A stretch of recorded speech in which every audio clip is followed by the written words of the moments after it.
Hey, what's going on, everybody? Thanks for tuning into my channel, The Stone Mandalorian. You can call me Stone Mandal, or Cody, doesn't matter to me. And today, we're taking a look at another Michael Galaxy Squadron ship here. And we have the TIE Fighter, one of the most iconic ships in all of Star Wars, in the OT original trilogy.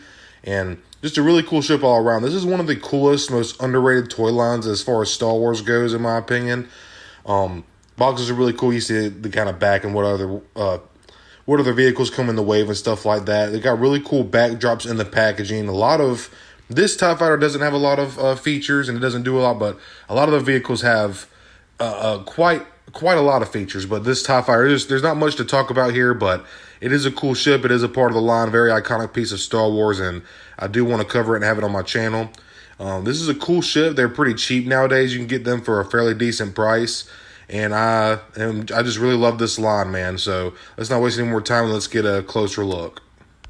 And here's the TIE Fighter out of the box, and you can see the little pilot here. This line is supposed to represent and have the a scale of 1/72nd scale. Otherwise, we wouldn't be able to get these kind of ships. Like if this was in the Black Series, which there actually is. If you've seen the First Order TIE Fighter, that thing is absolutely huge. It is giant. Most people just have to put them on their floor in their collection room or hang them up from their ceiling or whatever. But for the most part, this line gives us a lot of ships and vehicles that we wouldn't be able to get in the Black Series because the scale is too grand. It's too big. It would be hard to display and super expensive if the Black Series ever did come out with it. But like I said, the amount of detail and sculpting on these figures and the amount of features, like I said, the TIE Fighter doesn't have many, but a lot of the other ships and vehicles have a lot of features, different compartments for opening, different turret guns you can put. It comes with extra like clones or characters, little 1-inch figures. This TIE Fighter pilot is 1 inch, but let's go ahead and get a closer look. And here we are getting a closer look, and I'm going to show you this figure I was just telling you about.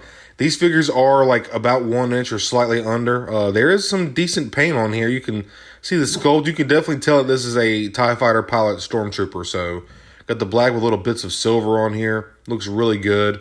Not a whole lot to talk about with the vehicle or the little figures. You can see it's just on a single pin, so they both move at the same time. The arms do. Same thing with the legs as well, which I'll show you here in a minute. But it all moves together. Same thing with the legs, just a single pin.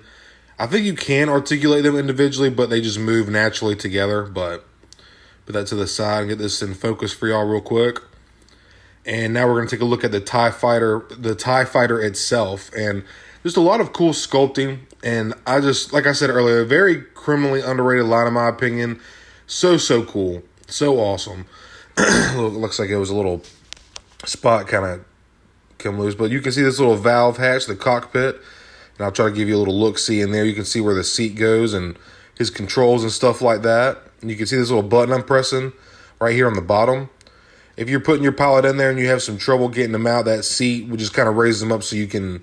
It's easier to pull them out, especially if you have big old fingers like myself. There's no way I would be able to get my fingers. If this little figure was stuck in here, there was no way I would be able to get it out. But trying to get him fit in here real quick. And you can see he just sits right in there just like that. Trying to get him snug in there a little bit more. Shut that up. And he's ready to blast some rebels and fight some X-Wings and some A-Wings. But like I said earlier, there's a lot of very, very beautiful sculpting. There's a little bit of red paint on here. The black paint. Looks to be cast in a gray plastic. But I just love the fins, the wings on these TIE Fighters. They look so cool. And the texturing on them I've always thought was interesting. Get that pushed in front part from when just be careful when you're taking it out too. It was kind of tricky getting out the package. It was pretty snug in there, but you can see the two dots of red paint right there. I believe that's where the turrets are.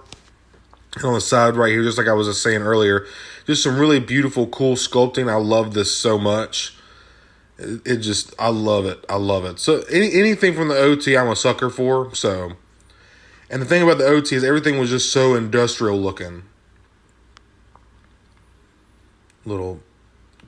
Just some jazz wares, legal stuff probably.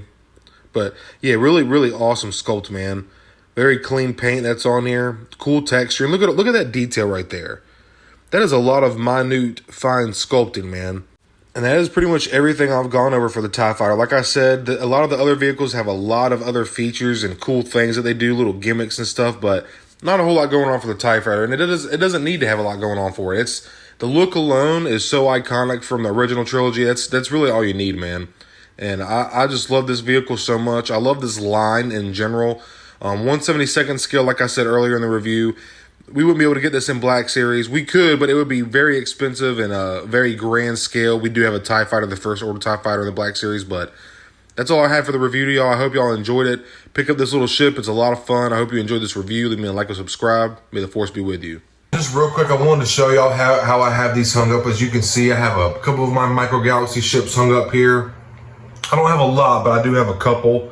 Got some down there on the shelf too. And if you're wanting to save on shelf space, and I actually have a review of this X-Wing up on my channel too, so check that out. It's a little further back. But if you want to display something a little bit differently, I really do feel like the fishing line and these little white hooks are the way to go. You can get all this stuff on Amazon for less than like $6. And this just looks, that one in the middle is Vader's TIE Interceptor, but obviously as you can tell, these on the side are the TIE Fighters. And these just look awesome, man. They look super righteous up in the air. It gives off that floating, flying effect, and I just really love the way that this looks set up. It's kind of like the trench run. I kind of knocked it off there a little bit, but I might have to fix that later.